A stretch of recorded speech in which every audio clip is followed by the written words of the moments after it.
भारत एक बहुत खूबसूरत देश है, पर ये जितना खूबसूरत है उतना ही रहस्यमय भी। इस खूबसूरत सी देश में ऐसे हजारों रहस्यमय घटनाएं हुई है जिसे आज तक किसी वैज्ञानिक ने नहीं सुलझा पाया है। जैसे कि केरला की लाल बारिश। वे घटनाएं इस दुनिया में रहस्यमय घटनाओं में से एक, इसे आज तक समझा नहीं गया है। दिन था 5 जुलाई 2001, समय था दोपहर। लोग उस सुहाने मौसम का मजा ले रहे थे, पर अचानक सा बिजली कड़कना शुरू हो गई और एक ऐसी चीज शुरू हुई जिससे वहाँ के लोग घबरा गए, और वे थी लाल बारिश। ये कोई आम बारिश नहीं था, वो खून की बारिश थी। पर ये वहाँ के लोगों के मानना था। मैं ये मानने पर मजबूर नहीं कर रहा हूँ कि वे खून की ही बारिश थी, पर चलिए साइंटिस्ट और रिलेटिव बातें करते हैं। उस दिन जो अचानक से बारिश शुरू हुई उसकी कलर लाल थी। पहले साइंटिस्ट को लगा कि ये खास घटना नहीं है, ये कुछ धूल के टुकड़े हैं जो पोल्यूशन या किसी उल्का के चलते बारिश में मिल गई थी।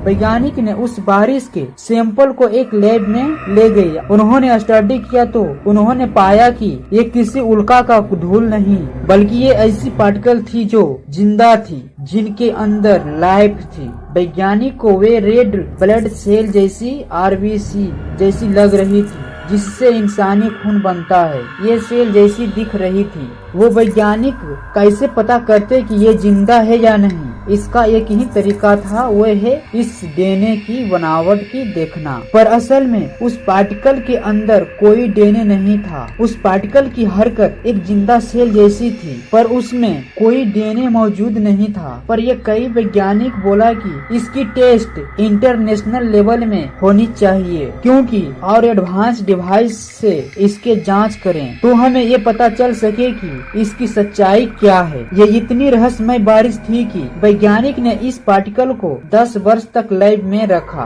2001 में ये सामने आया था कि इसमें कोई डीएनए नहीं था, पर 2012 में यूनिवर्सिटी ऑफ ग्लेनमॉर्गन के वैज्ञानिक ने जब कुछ एडवांस डिवाइस से इसकी जांच कई महीनों तक बारीकी से की तो इन्हें ये पता चला कि इसमें डीएनए सच में मौजूद है। बहुत सारे पब्लिक रिपोर्ट में ये कहा गया कि ये कोई एलियन लाइफ को धरती पर भेज रही है, यहाँ पर पनपने के लिए। ये ऐसी पार्टिकल थी जो दुनिया में कहीं पर भी पाया नहीं गया, पर केरला में कहां से आई इसकी कोई जानकारी मौजूद नहीं है। इसी सारी कंफ्यूजिंग के चलते आज तक वैज्ञानिक समझ नहीं पाया कि उस समय लाल कलर की बारिश कैसे हुई थी।